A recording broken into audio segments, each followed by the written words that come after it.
La Reine des Neiges, un conte de Hans Christian Andersen. Première histoire, qui traite d'un miroir et de ses morceaux. Voilà, nous commençons. Lorsque nous serons à la fin de l'histoire, nous en saurons plus que maintenant, car c'était un bien méchant sorcier, un des plus mauvais, le diable en personne. Un jour, il était de fort bonne humeur.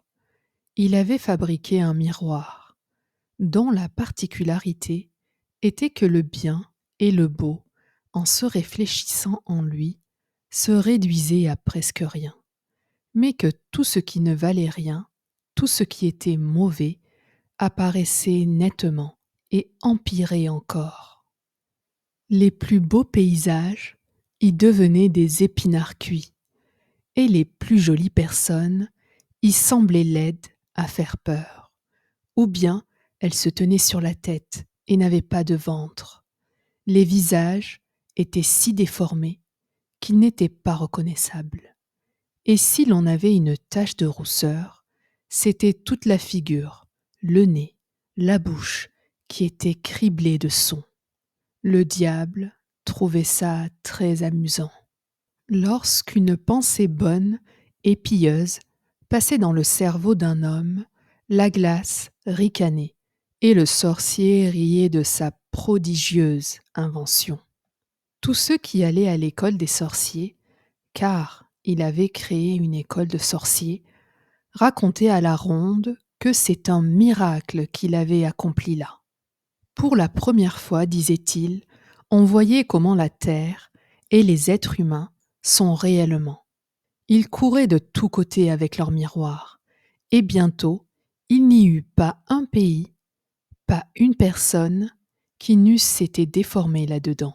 Alors, ces apprentis sorciers voulurent voler vers le ciel lui-même, pour se moquer aussi des anges et de notre Seigneur. Plus ils volaient haut avec le miroir, plus ils ricanaient. C'est à peine s'ils pouvaient le tenir, et ils volaient de plus en plus haut, de plus en plus près de Dieu et des anges.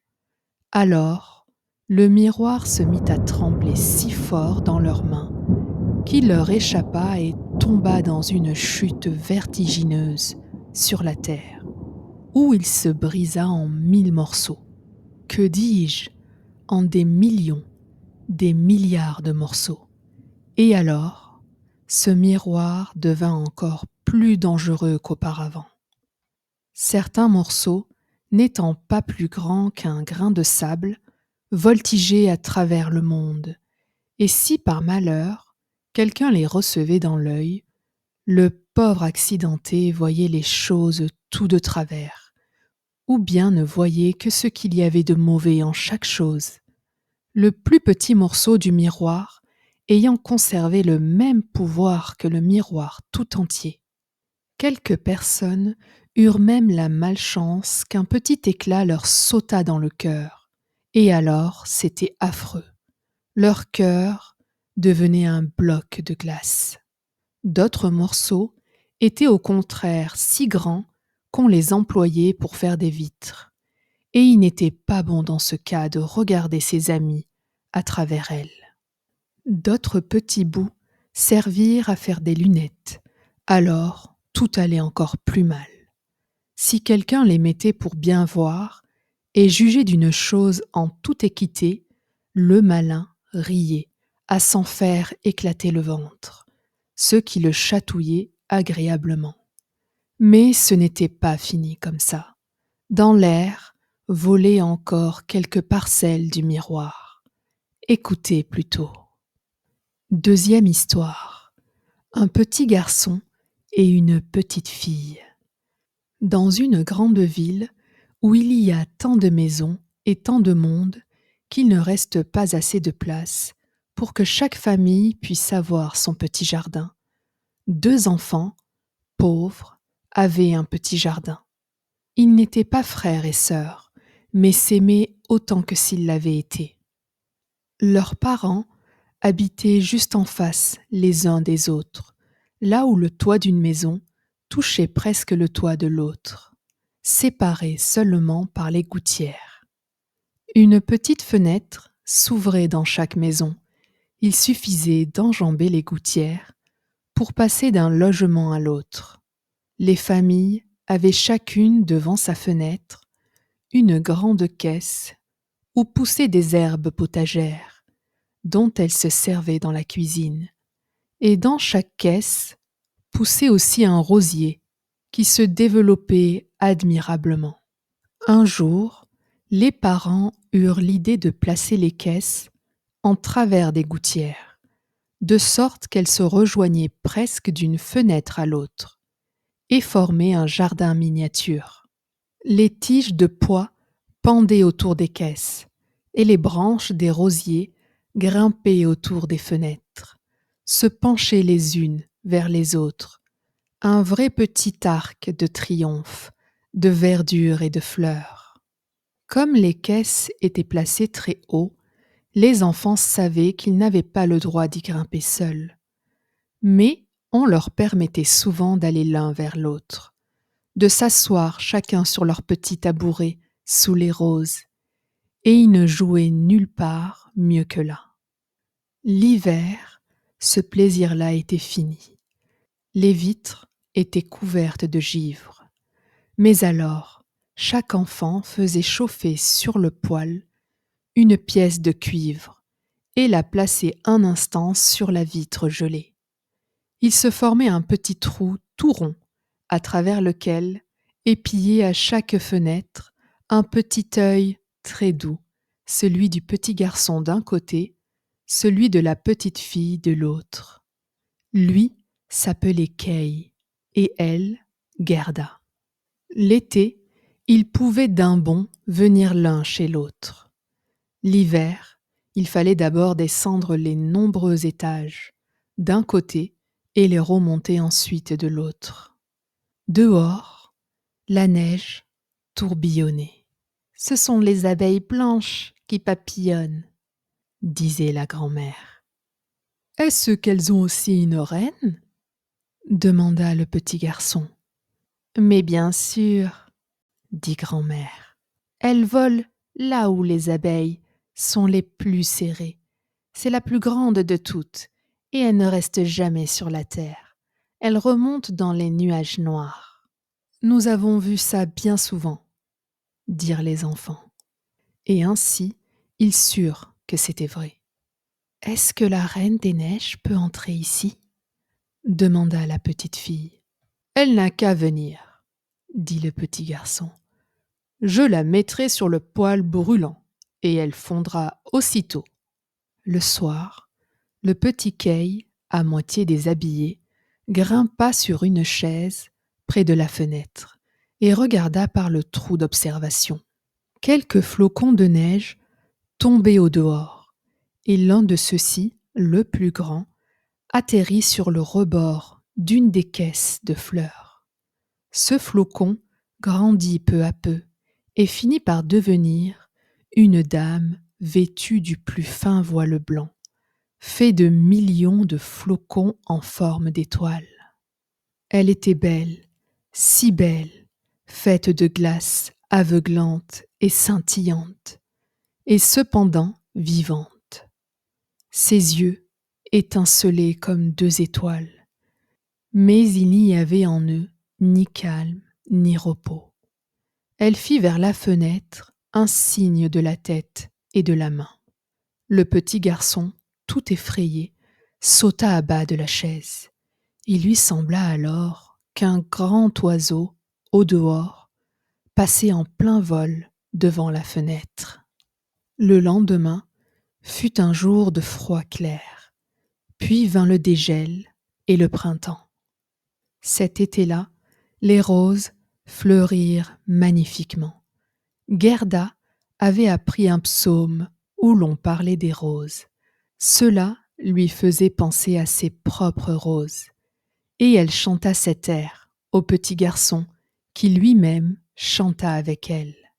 Les roses poussent dans les vallées où l'enfant Jésus vient nous parler. Les deux enfants se tenaient par la main, ils embrassaient les roses admirer les clairs rayons du soleil de Dieu et leur parler comme si Jésus était là.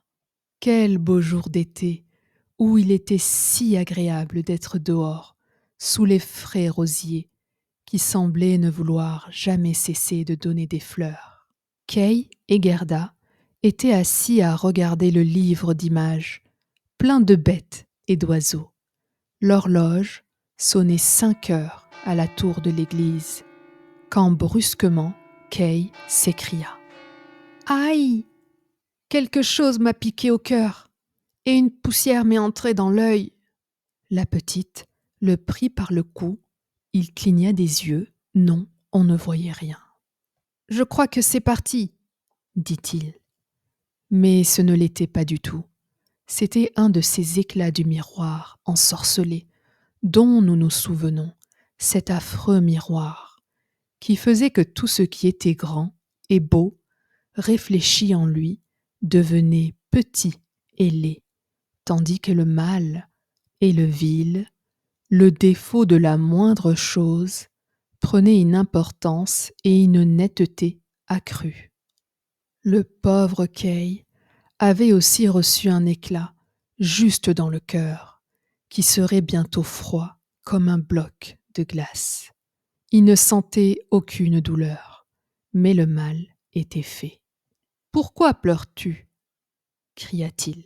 « Tu es laide quand tu pleures. Est-ce que je me plains de quelque chose ? Cette rose est dévorée par un ver, et regarde celle-là qui pousse tout de travers. Au fond, ces roses sont très laides. » Il donnait des coups de pied dans la caisse et arrachait les roses. « Kay, qu'est-ce que tu fais » cria la petite. Et lorsqu'il vit son effroi, il arracha encore une rose et rentra vite par sa fenêtre, laissant là la charmante petite Gerda. Quand par la suite elle apportait le livre d'images, il déclarait qu'il était tout juste bon pour les bébés, et si grand-mère gentiment racontait des histoires, il avait toujours à redire. Parfois, il marchait derrière elle, mettait des lunettes et imitait à la perfection du reste sa manière de parler. Les gens en riaient. Bientôt, il commença à parler et à marcher comme tous les gens de sa rue, pour se moquer d'eux. On se mit à dire « Il est intelligent, ce garçon-là !»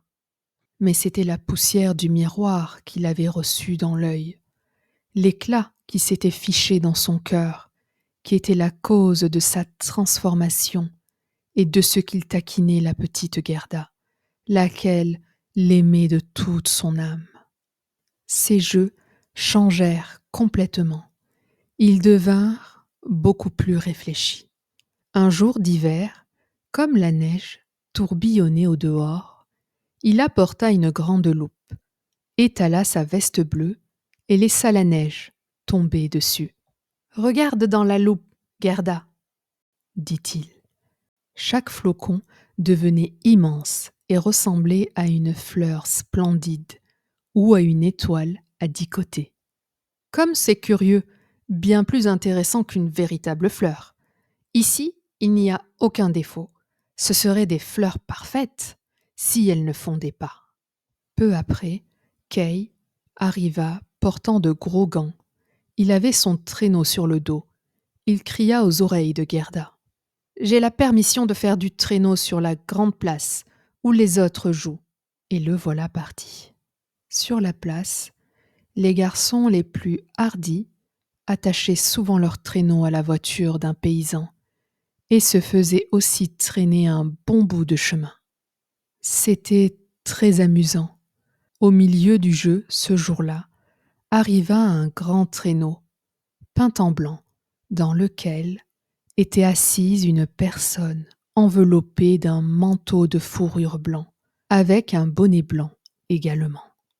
Ce traîneau fit 2 fois le tour de la place, et Kay put y accrocher rapidement son petit traîneau. Dans la rue suivante, il allait de plus en plus vite. La personne qui conduisait tournait la tête, faisait un signe amical à Kay, comme si elle le connaissait. Chaque fois que Kay voulait détacher son petit traîneau, cette personne faisait un signe et Kay ne bougeait plus. Ils furent bientôt aux portes de la ville, les dépassèrent même. Alors la neige se mit à tomber si fort que le petit garçon ne voyait plus rien devant lui. Dans cette course folle, il saisit la corde qui l'attachait au grand traîneau pour se dégager, mais rien n'y fit. Son petit traîneau était solidement fixé et menait un train d'enfer derrière le grand. Alors, il se mit à crier très fort, mais personne ne l'entendit. La neige le cinglait, le traîneau volait. Parfois, il faisait un bond comme s'il sautait par-dessus des fossés et des mottes de terre. Kay était épouvanté. Il voulait dire sa prière et seule sa table de multiplication lui venait à l'esprit. Les flocons de neige devenaient de plus en plus grands. À la fin, on eût dit de véritables maisons blanches.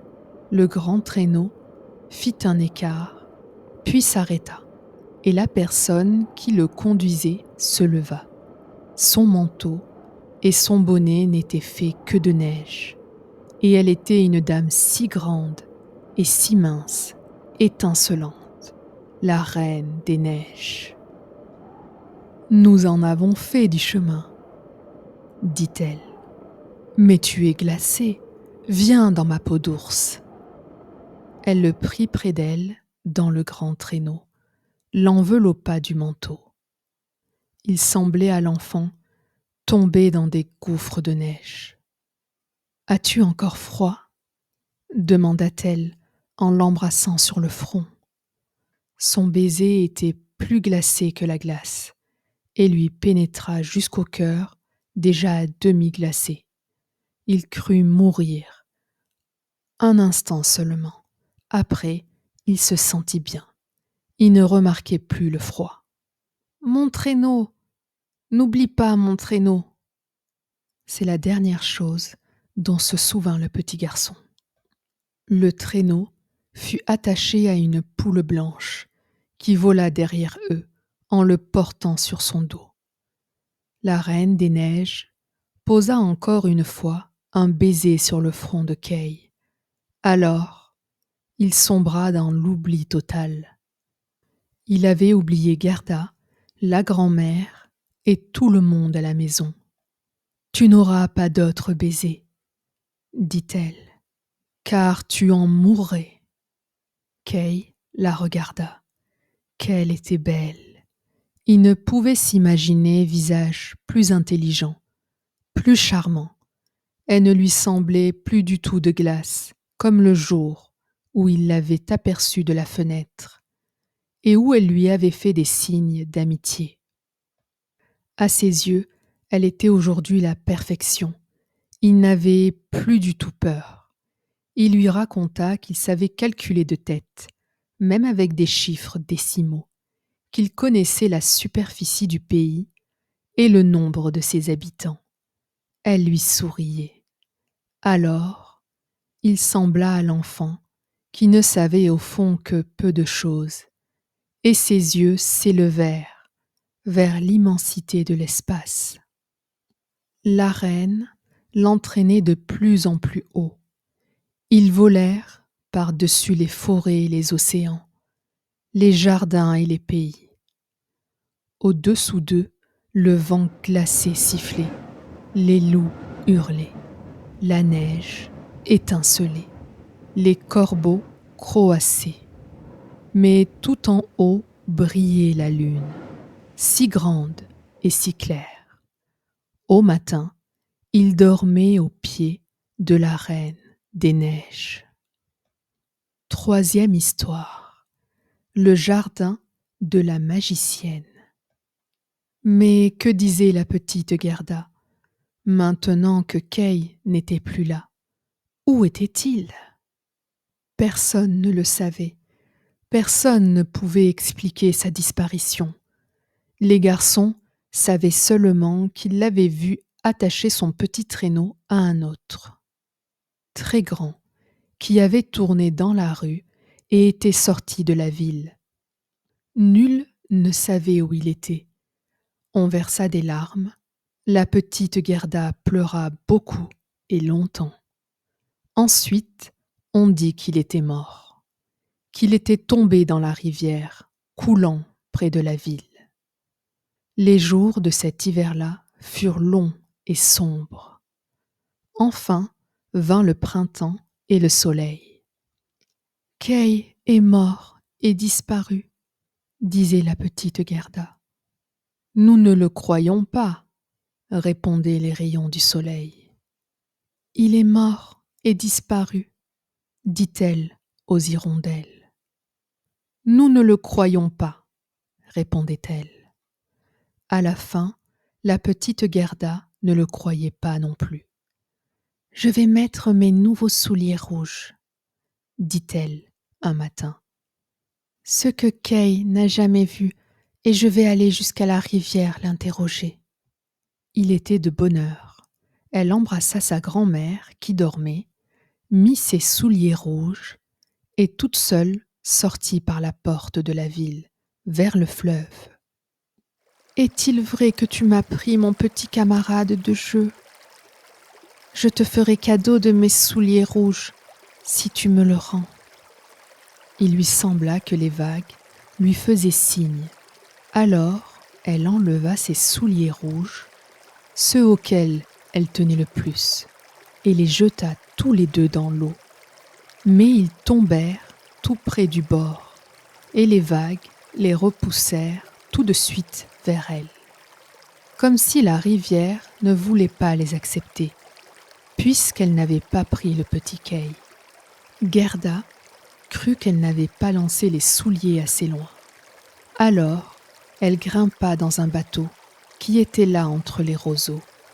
Elle alla jusqu'au bout du bateau et jeta de nouveau ses souliers dans l'eau. Par malheur, le bateau n'était pas attaché, et dans le mouvement qu'elle fit, il s'éloigna de la rive. Elle s'en aperçut aussitôt et voulut retourner à terre.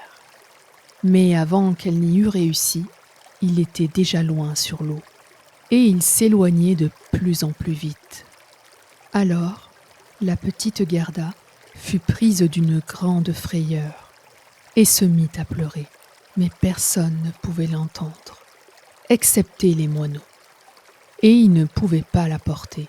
Ils volaient seulement le long de la rive, en chantant comme pour la consoler. « Nous voici, nous voici !» Le bateau s'en allait à la dérive. La pauvre petite était là, tout immobile sur ses bas. Les petits souliers rouges flottaient derrière, mais ne pouvaient atteindre la barque qui allait plus vite. « Peut-être la rivière va-t-elle m'emporter auprès de Kay ?» pensa Gerda, en reprenant courage. Elle se leva et durant des heures admira la beauté des rives verdoyantes. Elle arriva ainsi à un grand champ de cerisiers, où se trouvait une petite maison avec de drôles de fenêtres, rouges et bleues, et un toit de chaume. Devant elle, 2 soldats de bois présentaient les armes à ceux qui passaient. Gerda les appela, croyant qu'ils étaient vivants, mais naturellement, ils ne répondirent pas. Elle les approcha de tout près, et le flot poussa la barque droit vers la terre. Gerda appela encore plus fort.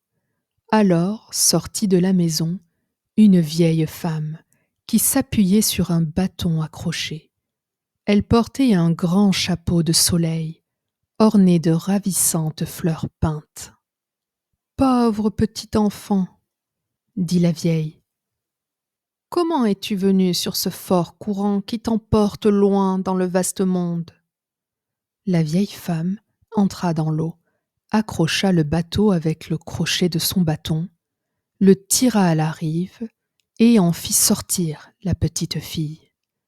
Gerda était bien contente de toucher le sol sec, mais un peu effrayée par cette vieille femme inconnue. « Viens me raconter qui tu es et comment tu es ici, » disait-elle. La petite lui expliqua tout, et la vieille branler la tête en faisant Mhm, mhm. Et comme Gerda, lui ayant tout dit, lui demandait si elle n'avait pas vu le petit Kay, la femme lui répondit qu'il n'était pas passé encore, mais qu'il allait sans doute venir, qu'il ne fallait en tout cas pas qu'elle s'en attriste, mais qu'elle entre goûter ses confitures de cerises, admirer ses fleurs, plus belles que celles d'un livre d'images. Chacune d'elles savait raconter une histoire. Alors, elle prit Gerda par la main, et elles entrèrent dans la petite maison, dont la vieille femme ferma la porte. Les fenêtres étaient situées très haut, et les vitres en étaient rouges, bleues et jaunes. La lumière du jour y prenait des teintes étranges, mais sur la table, il y avait de délicieuses cerises. Gerda en mangea autant qu'il lui plut. Tandis qu'elle mangeait, la vieille peignait sa chevelure avec un peigne d'or, et ses cheveux blonds bouclés et brillaient autour de son aimable petit visage, tout rond, semblable à une rose. J'avais tant envie d'avoir une si jolie petite fille, dit la vieille. Tu vas voir comme nous allons bien nous entendre. À mesure qu'elle peignait les cheveux de Gerda, la petite oubliait de plus en plus son camarade de jeu, car la vieille était une magicienne, mais pas une méchante sorcière. Elle s'occupait un peu de magie, comme ça, seulement pour son plaisir personnel, et elle avait très envie de garder la petite fille auprès d'elle. C'est pourquoi elle sortit dans le jardin, tendit sa canne accrochée vers tous les rosiers, et quoique chargés des fleurs les plus ravissantes, ils disparurent dans la terre noire. On ne voyait même plus où ils avaient été. La vieille femme avait peur que Gerda, en voyant les roses, ne vînt à se souvenir de son rosier à elle, de son petit camarade Kay, et qu'elle ne s'enfuit. Ensuite, elle conduisit Gerda dans le jardin fleuri. Oh, quel parfum délicieux! Toutes les fleurs, et les fleurs de toutes les saisons, étaient là, dans leur plus belle floraison. Nul livre d'images n'aurait pu être plus varié et plus beau. Gerda sauta de plaisir et joua jusqu'au moment où le soleil descendit derrière les grands cerisiers. Alors, on la mit dans un lit délicieux garni d'édredons, de soie rouge, bourré de violettes bleues, et elle dormit et rêva comme une princesse au jour de ses noces. Le lendemain, elle joua encore parmi les fleurs, dans le soleil, et les jours passèrent. Gerda connaissait toutes les fleurs par leur nom. Il y en avait tant, et cependant il lui semblait qu'il en manquait une. Laquelle? Elle ne le savait pas. Un jour, elle était là, assise, et regardait le chapeau de soleil de la vieille femme, avec les fleurs peintes, où justement la plus belle fleur était une rose. La sorcière avait tout à fait oublié de la faire disparaître de son chapeau, en même temps qu'elle faisait descendre dans la terre les vraies roses. On ne pense jamais à tout. Comment? S'écria Gerda. Il n'y a pas une seule rose ici? Elle sauta au milieu de tous les parterres, chercha et chercha, mais n'en trouva aucune. Alors, elle s'assit sur le sol et pleura. Mais ses chaudes larmes tombèrent précisément à un endroit où un rosier s'était enfoncé. Et lorsque les larmes mouillèrent la terre, l'arbre reparut soudain plus magnifiquement fleuri qu'auparavant. Gerda l'entoura de ses bras et pensa tout d'un coup à ses propres roses, de chez elle, et à son petit ami Kay. Oh, comme on m'a retardée, dit la petite fille, et je devais chercher Kay. Ne savez-vous pas où il est? Demanda-t-elle aux roses. Croyez-vous vraiment qu'il soit mort et disparu? Non, il n'est pas mort, répondirent les roses. Nous avons été sous la terre, tous les morts y sont, et Kay n'y était pas. Merci, merci à vous, dit Gerda, allant vers les autres fleurs. Elle regarda dans leur calice en demandant: Ne savez-vous pas où se trouve le petit Kay? Mais chaque fleur, debout au soleil, rêvait sa propre histoire. Gerda en entendit tant et tant, aucune ne parlait de Kay. Mais que disait donc le lis rouge? Entends-tu le tambour? Boum, boum, 2 notes seulement. Boum, boum. Écoute le chant de deuil des femmes, l'appel du prêtre. Dans son long sari rouge, la femme hindoue est debout sur le bûcher. Les flammes montent autour d'elle et de son époux défunt. Mais la femme hindoue pense à l'homme qui est vivant dans la foule autour d'elle, à celui dont les yeux brûlent, plus ardents que les flammes, celui dont le regard touche son cœur, plus que cet incendie qui bientôt réduira son corps en cendres. La flamme du cœur peut-elle mourir dans les flammes du bûcher? Je n'y comprends rien du tout, dit la petite Gerda. C'est là mon histoire, dit le lis rouge. Et que disait le liseron? Là-bas, au bout de l'étroit sentier de montagne, est suspendu un vieux château. Le lierre, épais, pousse sur les murs, rongés, feuille contre feuille, jusqu'au balcon où se tient une ravissante jeune fille. Elle se penche sur la balustrade et regarde au loin sur le chemin. Aucune rose dans le branchage n'est plus fraîche que cette jeune fille. Aucune fleur de pommier que le vent arrache à l'arbre et emporte au loin n'est plus légère. Dans le froufrou de sa robe de soie, elle s'agite. Ne vient-il pas? Est-ce de Kay que tu parles? Demanda Gerda. Je ne parle que de ma propre histoire, de mon rêve, répondit le liseron. Mais que dit le petit Perce-Neige? Dans les arbres, cette longue planche suspendue par 2 cordes, c'est une balançoire. 2 délicieuses petites filles, les robes sont blanches, de longs rubans verts flottent à leur chapeau. Y sont assises et se balancent. Le frère, plus grand qu'elle, se met debout sur la balançoire. Il passe un bras autour de la corde pour se tenir. Il tient d'une main une petite coupe, de l'autre une pipe d'écume, et il fait des bulles de savon. La balançoire va et vient. Les bulles de savon, aux teintes irisées, s'envolent. La dernière tient encore à la pipe et se penche dans la brise. La balançoire va et vient.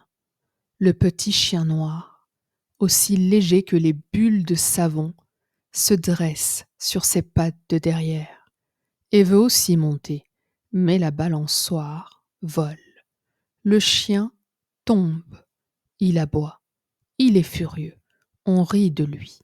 Les bulles éclatent. Voilà, une planche qui se balance, une écume qui se brise. Voilà ma chanson. C'est peut-être très joli ce que tu dis là, mais tu le dis tristement, et tu ne parles pas de Kay. Que dit la Jacinthe? Il y avait 3 sœurs délicieuses, transparentes et délicates. La robe de la première était rouge, celle de la seconde bleue, celle de la troisième toute blanche. Elles dansaient en se tenant par la main près du lac si calme, au clair de lune. Elle n'était pas fille des elfes, mais bien enfant des hommes, l'air embaumé d'un exquis parfum. Les jeunes filles disparurent dans la forêt. Le parfum devenait de plus en plus fort. 3 cercueils, où étaient couchées les ravissantes filles, glissaient d'un fourré de la forêt dans le lac. Les vers luisants volaient autour, comme de petites lumières flottantes. Dormaient-elles, ces belles filles? Étaient-elles mortes? Le parfum des fleurs dit qu'elles sont mortes. Les cloches sonnent pour les défuntes. « Tu me rends malheureuse, » dit la petite Gerda. « Tu as un si fort parfum qui me fait penser à ces pauvres filles. Hélas, le petit Kay est-il vraiment mort? Les roses qui ont été sous la terre me disent que non. » Sonnèrent les clochettes des jacinthes. Nous ne sonnons pas pour le petit Kay. Nous ne le connaissons pas. Nous chantons notre chanson. C'est la seule que nous sachions. Gerda se tourna alors vers le bouton d'or qui brillait parmi les feuilles vertes, luisant. « Tu es un vrai petit soleil, » lui dit Gerda. « Dis-moi si tu sais où je trouverai mon camarade de jeu. » Le bouton d'or brillait tant qu'il pouvait et regardait aussi la petite fille. Mais quelle chanson savait-il? On n'y parlait pas non plus de Kay. Dans une petite ferme, le soleil brillait au premier jour du printemps. Ses rayons frappaient le bas du mur blanc du voisin.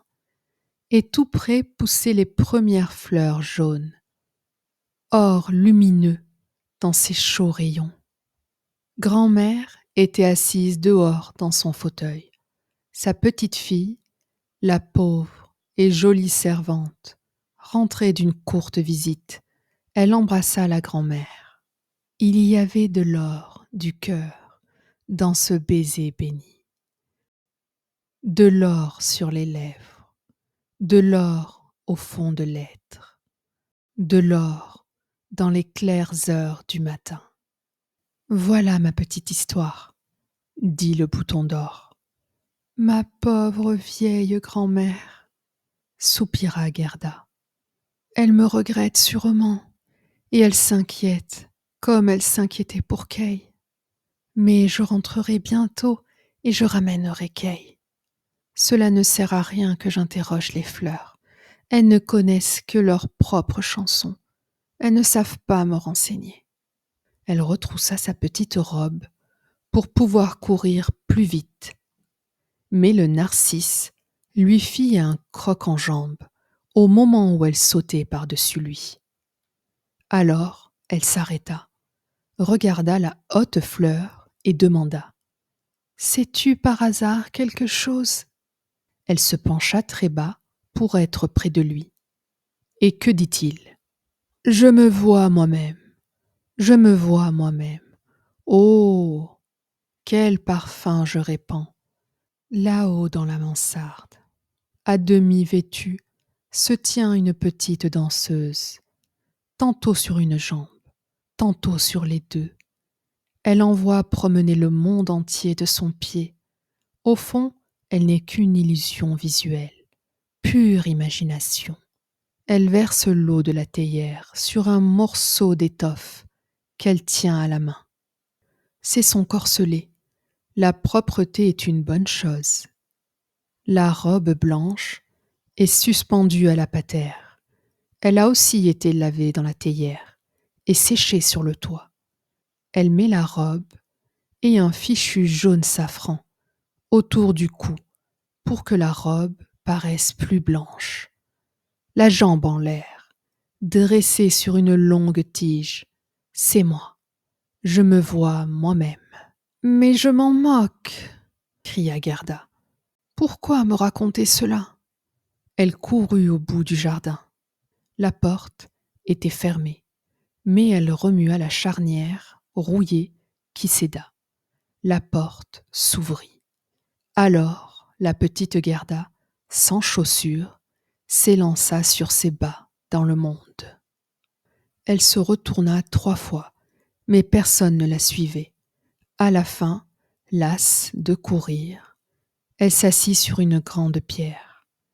Lorsqu'elle regarda autour d'elle, elle vit que l'été était passé.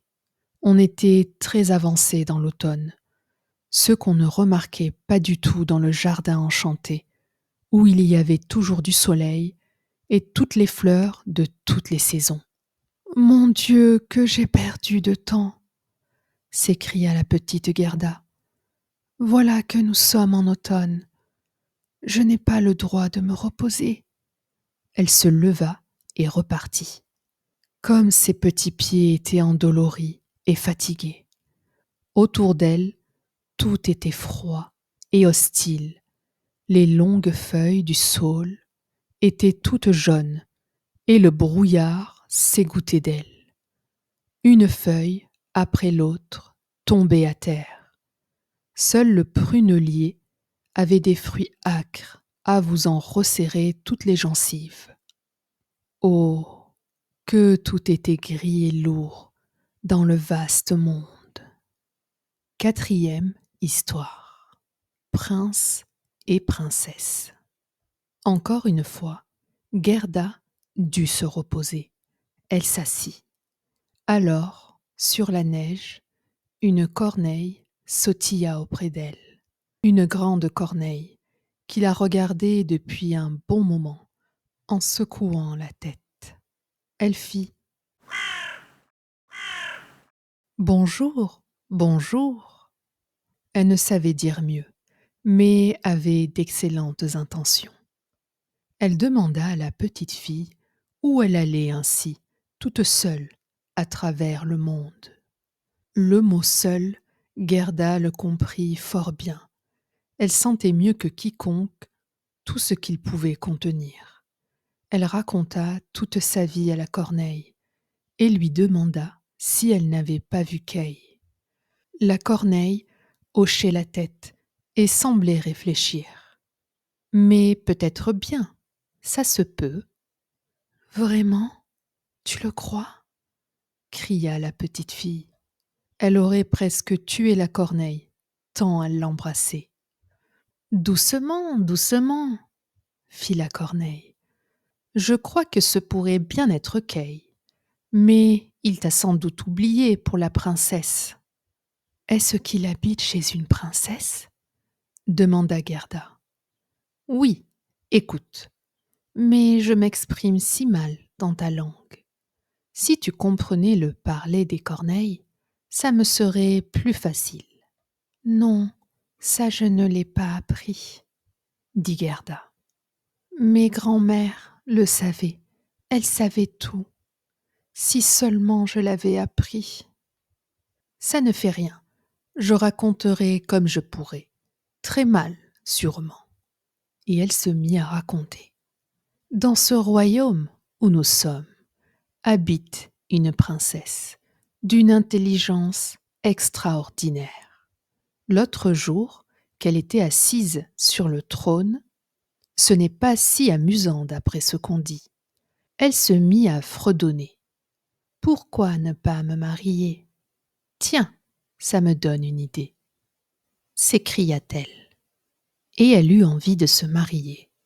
Mais elle voulait un mari capable de répondre avec esprit quand on lui parlait de toutes choses. « Chaque mot que je dis est la pure vérité, » interrompit la corneille. « J'ai une fiancée qui est apprivoisée et se promène librement dans le château. C'est elle qui m'a tout raconté. » Sa fiancée était naturellement aussi une corneille, car une corneille mâle cherche toujours une fiancée de son espèce. Tout de suite, les journaux parurent avec une bordure de cœur et l'initiale de la princesse. On y lisait que tout jeune homme de bonne apparence pouvait monter au château et parler à la princesse. Et celui qui parlerait de façon que l'on comprenne tout de suite qu'il était bien à sa place, dans un château, que celui enfin qui parlerait le mieux, la princesse, le prendrait pour époux. Oui, oui, tu peux m'en croire, c'est aussi vrai que me voilà, dit la corneille. Les gens accouraient. Quelle foule, quelle presse, mais sans succès le premier, ni le second jour.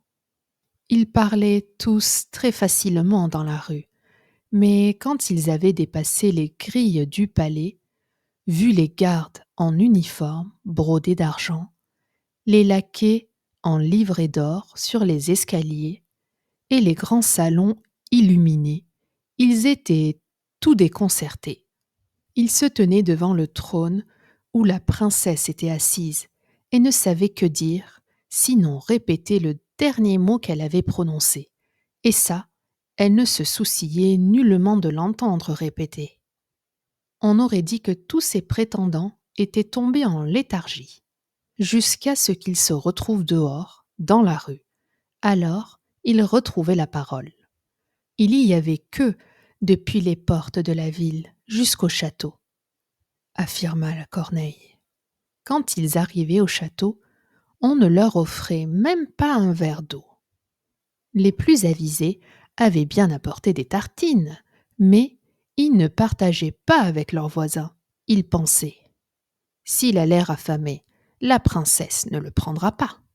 Mais Kay, mon petit Kay, quand m'en parleras-tu? Était-il parmi tous ces gens-là? Patience, patience, nous y sommes. Le troisième jour arriva un petit personnage sans cheval ni voiture. Il monta d'un pas décidé jusqu'au château. Ses yeux brillaient comme les tiens. Il avait de beaux cheveux longs, mais ses vêtements étaient bien pauvres. C'était Kay, jubila Gerda. Enfin, je l'ai trouvé. Et elle battit des mains. Il avait un petit sac sur le dos, dit la corneille. Non, c'était sûrement son traîneau, dit Gerda. Il était parti avec. Possible, répondit la corneille. Je n'y ai pas regardé de si près, mais ma fiancée apprivoisée m'a dit que lorsqu'il entra par le grand portail, qu'il vit les gardes en uniforme brodé d'argent, les laquais des escaliers vêtus d'or, il ne fut pas du tout intimidé. Il les salua, disant: comme ce doit être ennuyeux de rester sur les escaliers, j'aime mieux entrer.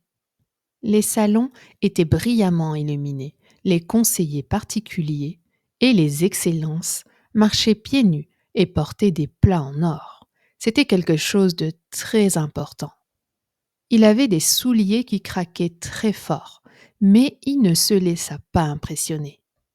C'est sûrement Kay, dit Gerda. Je sais qu'il avait des souliers neufs et je les entendais craquer dans la chambre de grand-maman. Mais plein d'assurance, il s'avança jusque devant la princesse, qui était assise sur une perle grande comme une roue de rouet.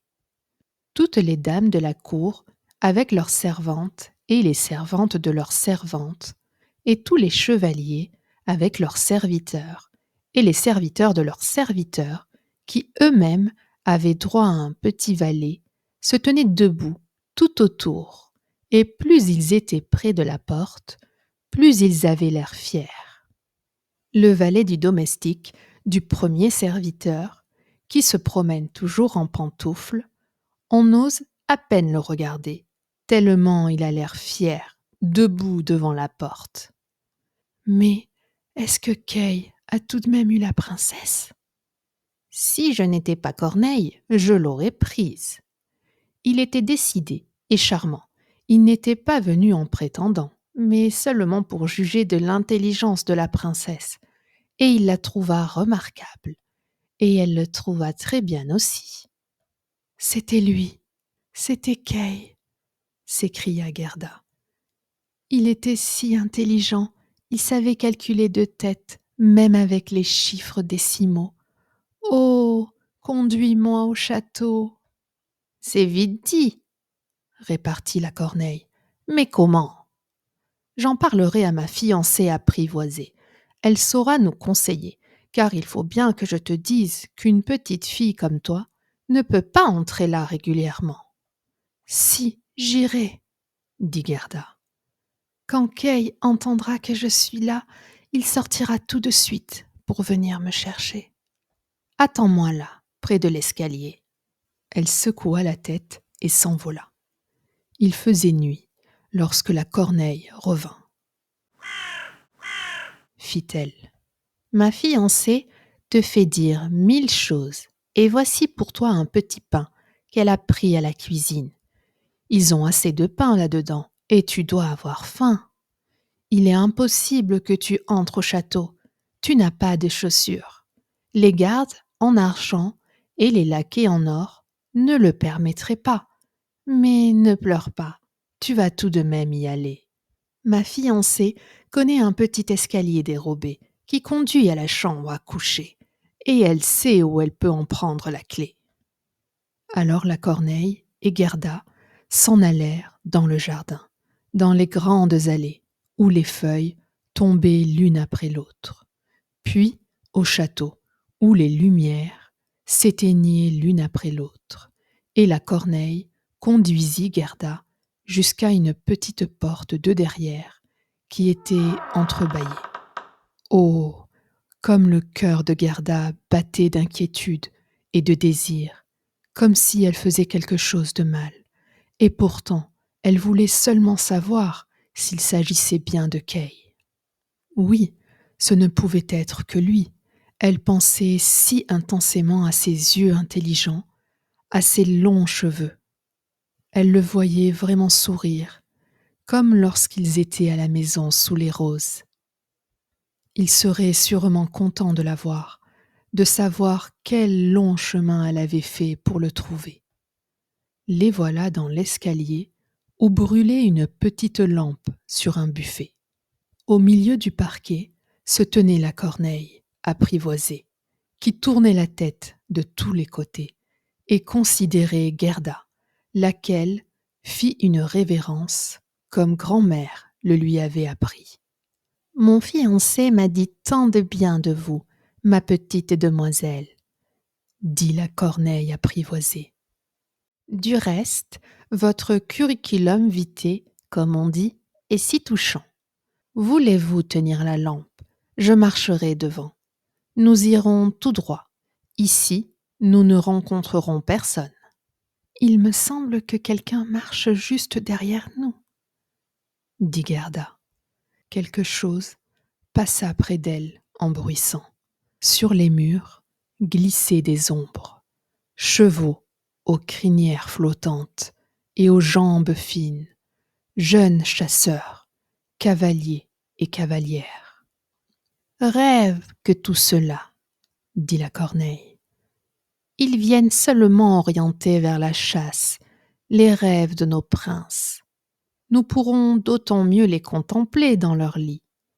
Mais autre chose, si vous entrez en grâce et prenez de l'importance ici, vous montrerez-vous reconnaissante? Ne parlons pas de ça, dit la corneille de la forêt. Ils entrèrent dans la première salle, tendue de satin rose à grandes fleurs. Les rêves les avaient dépassés et couraient si vite que Gerda ne put apercevoir les hauts personnages. Les salles se succédaient, l'une plus belle que l'autre. On en était impressionné, et ils arrivèrent à la chambre à coucher. Le plafond ressemblait à un grand palmier aux feuilles de verre précieux, et au milieu du parquet se trouvaient, accrochés à une tige d'or, 2 lits qui ressemblaient à des lys. L'un était blanc, et la princesse y était couchée. L'autre était rouge, et c'est dans celui-là que Gerda devait chercher le petit Kay. Elle écarta quelques pétales rouges et aperçut une nuque brune. « Oh, c'est Kay !» cria-t-elle tout haut en élevant la lampe vers lui. Les rêves, à cheval, bruissaient dans la chambre. Il s'éveilla, tourna la tête vers elle, et ce n'était pas le petit Kay. Le prince ne lui ressemblait que par la nuque, mais il était jeune et beau. Alors, la petite Gerda se mit à pleurer. Elle raconta toute son histoire et ce que les corneilles avaient fait pour l'aider. « Pauvre petite !» s'exclamèrent le prince et la princesse. Ils louèrent grandement les corneilles, déclarant qu'ils n'étaient pas du tout fâchés, mais qu'elles ne devaient tout de même pas recommencer. Cependant, ils voulaient leur donner une récompense. « Voulez-vous voler librement ?» demanda la princesse. « Ou voulez-vous avoir la charge de Corneille, de la cour, ayant droit à tous les déchets de la cuisine ?» Les deux Corneilles firent la révérence et demandèrent une charge fixe. Elles pensaient à leur vieillesse et qu'il est toujours bon d'avoir quelque chose de sûr pour ces vieux jours. Le prince se leva de son lit et permit à Gerda d'y dormir. Il ne pouvait vraiment faire plus. Elle joignit ses petites mains et pensa : « Comme il y a des êtres humains et aussi des animaux qui sont bons. » Là-dessus, elle ferma les yeux et s'endormit délicieusement. Tous les rêves voltigèrent à nouveau autour d'elle. Cette fois, ils avaient l'air d'anges du bon Dieu. Ils portaient un petit traîneau sur lequel était assis Kay qui saluait. Mais tout ceci n'était que rêve et disparut dès qu'elle s'éveilla. Le lendemain, on la vêtit de la tête aux pieds de soie et de velours. Elle fut invitée à rester au château et à couler des jours heureux. Mais elle demanda seulement une petite voiture, attelée d'un cheval et une paire de petites bottines. Elle voulait repartir de par le monde pour retrouver Kay. On lui donna de petites bottines et un manchon. On l'habilla à ravir, et au moment de partir, un carrosse d'or pur attendait devant la porte. La corneille de la forêt, mariée maintenant, les accompagna pendant 3 lieues, assise à côté de la petite fille, car elle ne pouvait supporter de rouler à reculons. La deuxième corneille, debout à la porte, battait des ailes, souffrant d'un grand mal de tête, pour avoir trop mangé depuis qu'elle avait obtenu un poste fixe. Elle ne pouvait les accompagner. Le carrosse était bourré de craquelins sucrés, de fruits et de pain d'épices. « Adieu, adieu !» criaient le prince et la princesse. Gerda pleurait, la corneille pleurait. Les premières lieues passèrent ainsi. Puis la corneille fit aussi ses adieux, et ce fut la plus dure séparation. Elle s'envola dans un arbre et battit de ses ailes noires, aussi longtemps que fut en vue la voiture, qui rayonnait comme le soleil lui-même. 5e histoire. La petite fille des brigands. On roulait à travers la sombre forêt, et le carrosse luisait comme un flambeau. Des brigands qui se trouvaient là en eurent les yeux blessés. Ils ne pouvaient le supporter. « De l'or, de l'or !» criaient-ils. S'élançant à la tête des chevaux, ils massacrèrent les petits postillons, le cocher et les valets, et tirèrent la petite Gerda hors de la voiture. « Elle est grassouillette, elle est mignonne et nourrie d'amandes, » dit la vieille brigande, qui avait une longue barbe broussailleuse et des sourcils qui lui tombaient sur les yeux. « C'est joli comme un petit agneau gras, ce sera délicieux à manger. » Elle tira son grand couteau et il luisait d'une façon terrifiante. « Aïe !» criait en même temps cette mégère. sa propre petite fille qu'elle portait sur le dos et qui était sauvage et mal élevée à souhait, venait de la mordre à l'oreille. « Sale petite !» fit la mère. Elle n'eut pas le temps de tuer Gerda, sa petite fille lui dit « Elle jouera avec moi, qu'elle me donne son manchon, sa jolie robe, et je la laisserai coucher dans mon lit. » Elle mordit de nouveau sa mère, qui se débattait et se tournait de tous les côtés. Les brigands riaient. « Voyez comme elle danse avec sa petite. »« Je veux monter dans le carrosse, » dit la petite fille des brigands. Et il fallut en passer par où elle voulait. Elle était si gâtée et si difficile. Elle s'assit auprès de Gerda, et la voiture repartit par-dessus les souches et les broussailles, plus profondément encore dans la forêt. La fille des brigands était de la taille de Gerda, mais plus forte, plus large d'épaules. Elle avait le teint sombre et des yeux noirs, presque tristes. Elle prit Gerda par la taille, disant « Ils ne te tueront pas tant que je ne serai pas fâchée avec toi. Tu es sûrement une princesse. » « Non, » répondit Gerda. Elle lui raconta tout ce qui lui était arrivé et combien elle aimait le petit Kay. La fille des brigands la regardait d'un air sérieux. Elle fit un signe de la tête. Elle essuya les yeux de Gerda et mit ses 2 mains dans le manchon. Qu'il était doux! Le carrosse s'arrêta. Elle était au milieu de la cour d'un château de brigands. Tout lézardé, de haut en bas. Des corbeaux, des corneilles s'envolaient de tous les trous, et les grands bulldogs, qui avaient chacun l'air capable d'avaler un homme, bondissaient mais n'aboyaient pas. Cela leur était défendu. Dans la grande vieille salle noire, de suie, brûlait sur le dallage de pierre un grand feu. La fumée montait vers le plafond et cherchait une issue. Une grande marmite de soupe bouillait et sur des broches rôtissaient lièvres et lapins. « Tu vas dormir avec moi et tous mes petits animaux préférés, » dit la fille des brigands. Après avoir bu et mangé, elles allèrent dans un coin où il y avait de la paille et des couvertures. Au-dessus, sur des lattes et des barreaux, se tenaient une centaine de pigeons, qui avaient tous l'air de dormir, mais ils tournèrent un peu la tête à l'arrivée des fillettes. « Ils sont tous à moi, » dit la petite fille des brigands. Elle attrapa un des plus proches, le tint par les pattes. « Embrasse-le » cria-t-elle en le claquant à la figure de Gerda.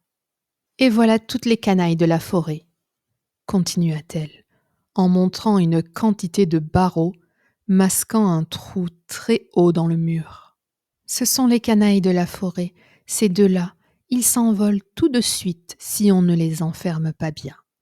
Et voici le plus chéri, mon vieux B. » Elle tira par une corne un renne qui portait un anneau de cuivre poli autour du cou et qui était attaché. « Il faut aussi l'avoir à la chaîne, celui-là, sans quoi il bondit et s'en va. Tous les soirs, je lui caresse le cou avec mon couteau aiguisé. Il en a une peur terrible, » ajouta-t-elle. Elle prit un couteau dans une fente du mur et le fit glisser sur le cou du pauvre renne qui ruait. Mais la fille des brigands ne faisait qu'en rire. Elle entraîna Gerda vers le lit. « Est-ce que tu le gardes près de toi pour dormir ?» demanda Gerda. « Je dors toujours avec un couteau, » dit la fille des brigands. « On ne sait jamais ce qui peut arriver.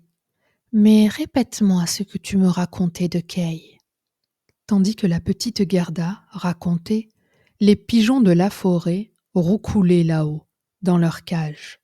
Les autres pigeons dormaient. La fille des brigands dormait et ronflait, une main passée autour du cou de Gerda et le couteau dans l'autre. Mais Gerda ne put fermer l'œil, ne sachant si elle allait vivre ou mourir. Alors, les pigeons de la forêt dirent : « Nous avons vu le petit Kay. Une poule blanche portait son traîneau. Lui était assis dans celui de la Reine des Neiges, qui volait bas au-dessus de la forêt. Nous étions dans notre nid. La reine a soufflé sur tous les jeunes, et tous sont morts, sauf nous deux. »« Que dites-vous là-haut » cria Gerda. « Où la Reine des Neiges est-elle partie ?»« Elle allait sûrement vers la Laponie, où il y a toujours de la neige et de la glace. Demande aux reines qui est attachée à la corde. Il y a de la glace et de la neige. C'est agréable et bon, dit le reine. Là où on peut sauter libre dans les grandes plaines brillantes. C'est là que la Reine des Neiges a sa tente d'été. Mais son véritable château est près du pôle Nord, sur une île appelée Spitzberg. Oh, mon Kay, mon petit Kay, soupira Gerda. Si tu ne te tiens pas tranquille, dit la fille des brigands à demi réveillée, je te plante le couteau dans le ventre.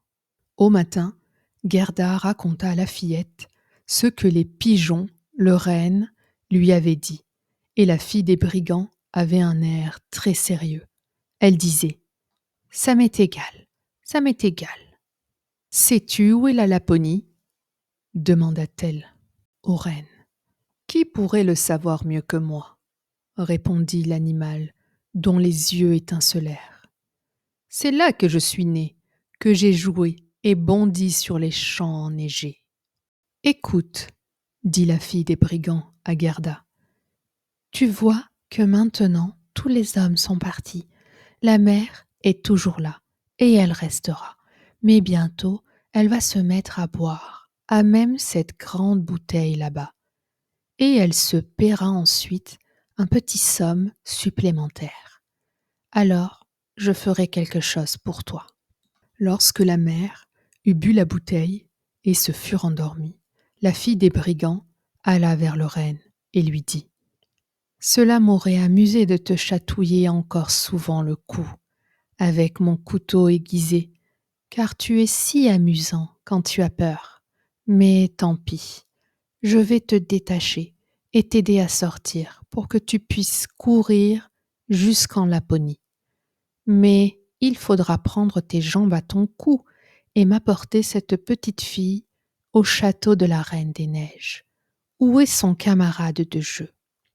Tu as sûrement entendu ce qu'elle a raconté. Elle parlait assez fort et tu es toujours à écouter. » Le renne sauta en l'air de joie. La fille des brigands souleva Gerda et prit la précaution de l'attacher fermement sur le dos de la bête. Elle la fit même asseoir sur un petit coussin. « Ça m'est égal, dit-elle. Prends tes bottines fourrées, car il fera froid, mais le manchon, je le garde.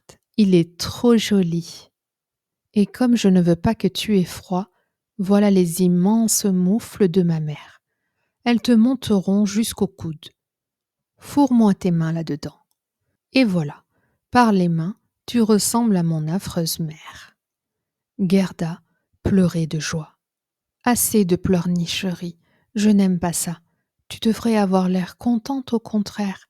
Voilà 2 pains et un jambon. Tu ne souffriras pas de la faim. » Elle attacha les 2 choses sur le renne, ouvrit la porte, enferma les grands chiens, puis elle coupa avec son couteau la corde du renne et lui dit : « Va maintenant, cours, mais fais bien attention à la petite fille. » Gerda tendit ses mains gantées des immenses moufles vers la fille des brigands pour dire adieu, et le renne détala par-dessus les buissons et les souches, à travers la grande forêt, par les marais et par la steppe. Il courait tant qu'il pouvait. Les loups hurlaient, les corbeaux croassaient. Le ciel faisait un bruit immense, comme s'il éternuait rouge. « C'est la chère vieille aurore boréale, dit le renne. Regarde cette lumière. » Et ils couraient, de jour et de nuit.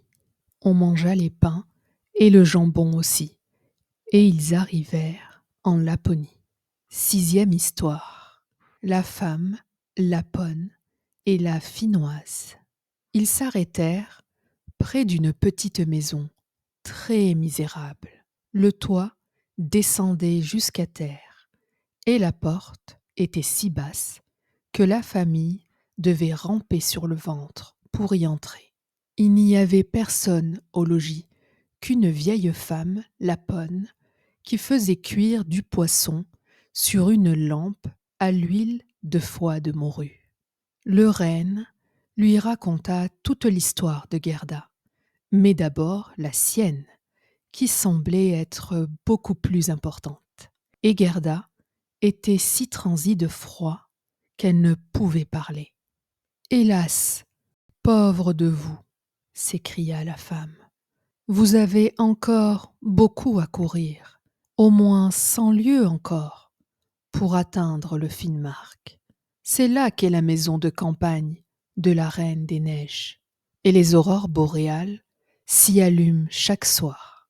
Je vais vous écrire un mot sur un morceau de morue. Je n'ai pas de papier, et vous le porterez à la femme finnoise là-haut. Elle vous renseignera mieux que moi. » Lorsque Gerda fut un peu réchauffée, quand elle eut bu et mangé, la femme Laponne écrivit quelques mots sur un morceau de morue séchée, recommanda à Gerda d'y faire bien attention, attacha de nouveau la petite fille sur le renne, et en route. On entendait dans l'air la plus jolie lumière bleue qui brûlait là-haut. Ils arrivèrent au Finnmark et frappèrent à la cheminée de la Finnoise, car là, il n'y avait même pas de porte. Quelle chaleur dans cette maison! La Finnoise y était presque nue, petite et malpropre. Elle défit rapidement les vêtements de Gerda, lui enleva les moufles et les bottines pour qu'elle n'ait pas trop chaud, mit un morceau de glace sur la tête du renne et commença à lire ce qui était écrit sur la morue séchée. Elle lut et relut 3 fois. Ensuite, comme elle le savait par cœur, elle mit le morceau de poisson à cuire dans la marmite. C'était bon à manger et elle ne gaspillait jamais rien. Le renne raconta d'abord sa propre histoire, puis celle de Gerda. La Finnoise clignait de ses yeux intelligents, mais ne disait rien. « Tu es très remarquable, » dit le renne. « Je sais que tu peux attacher tous les vents du monde avec un simple fil à coudre. Si le marin défait un nœud, il a bon vent. S'il défait un second nœud, il vente fort. Et s'il défait le 3e et le 4e, la tempête est si terrible que les arbres des forêts sont renversés.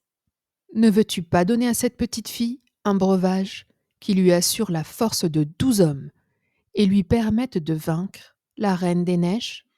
« La force de 12 hommes ?» dit la Finnoise.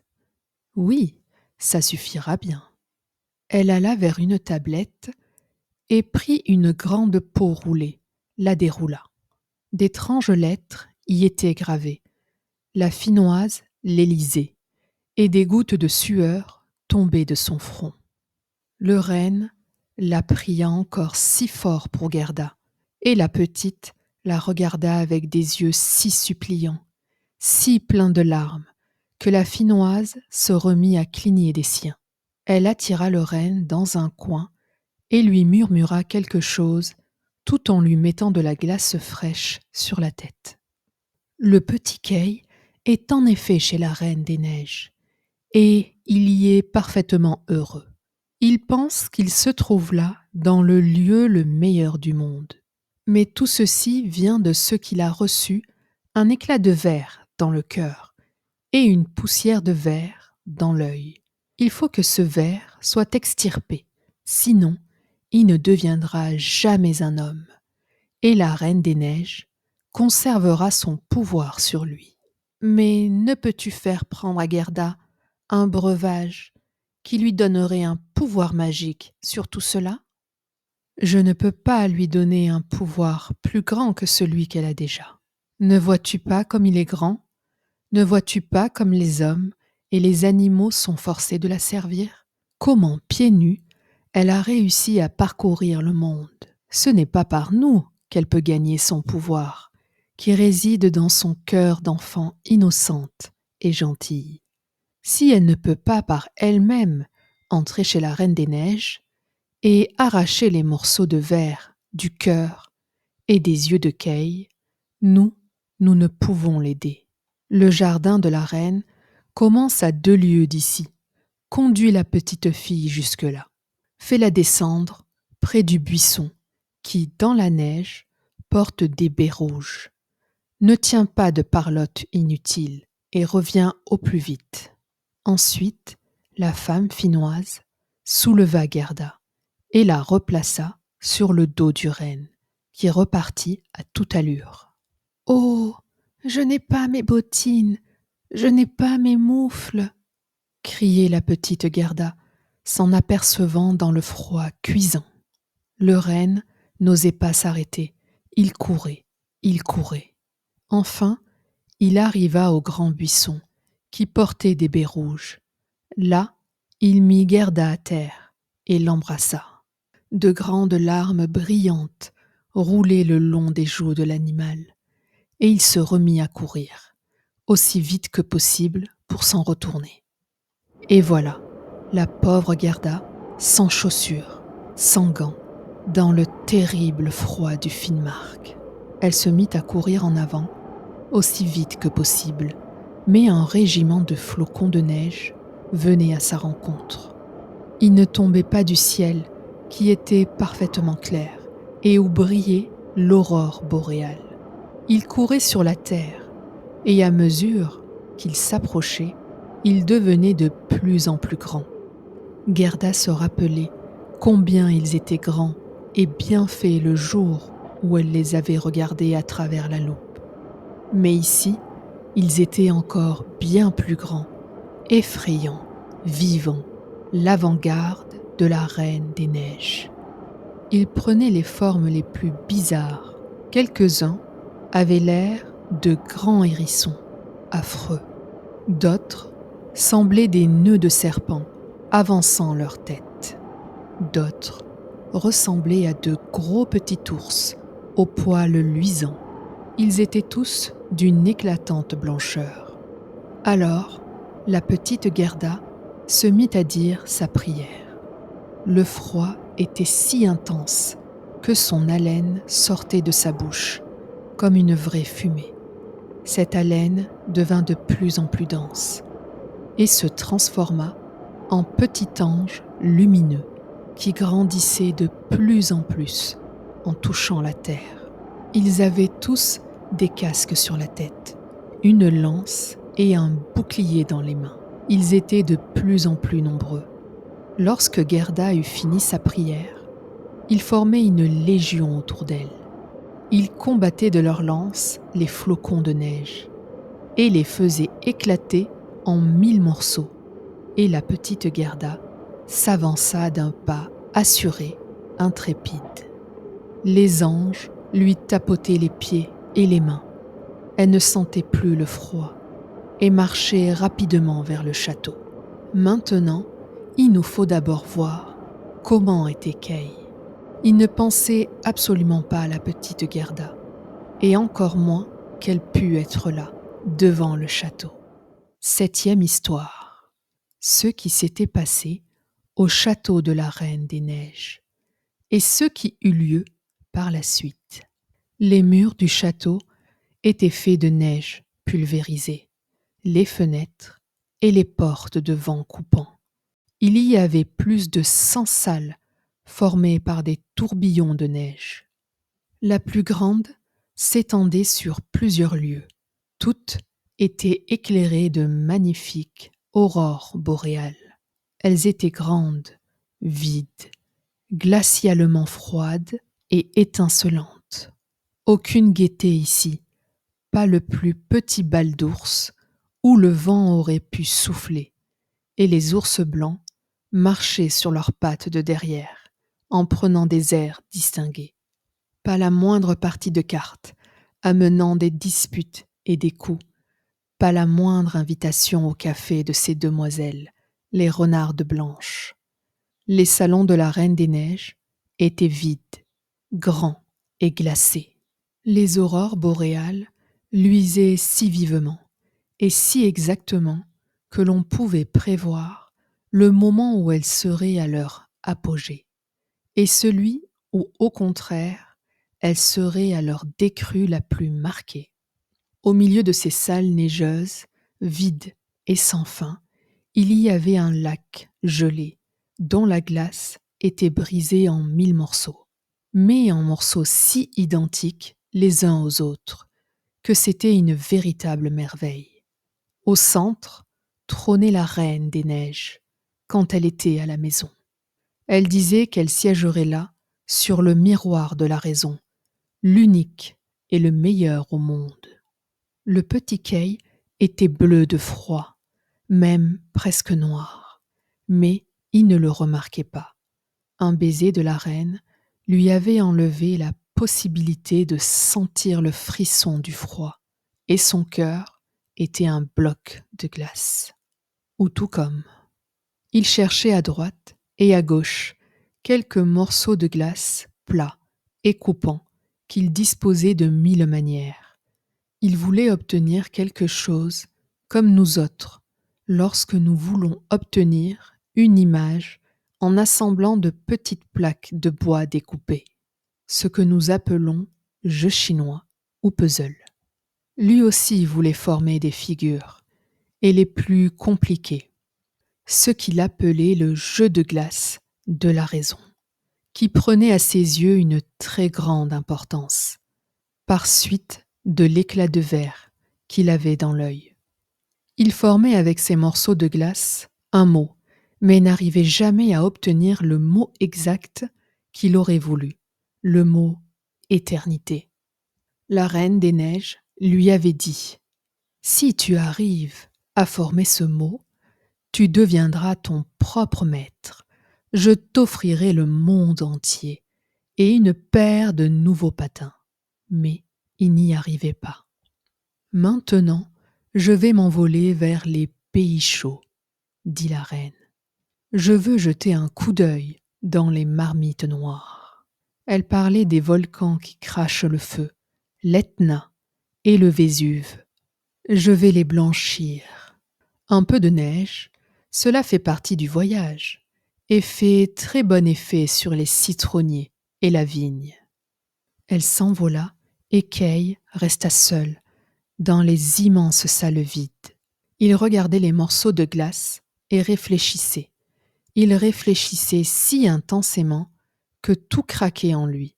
Assis là, raide, immobile, on aurait pu le croire mort, gelé. Et c'est à ce moment que la petite Gerda entra dans le château, par le grand portail fait de vent aigu.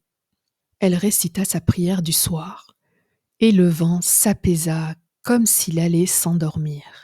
Elle entra dans la grande salle vide et glacée. Alors, elle vit Kay. Elle le reconnut.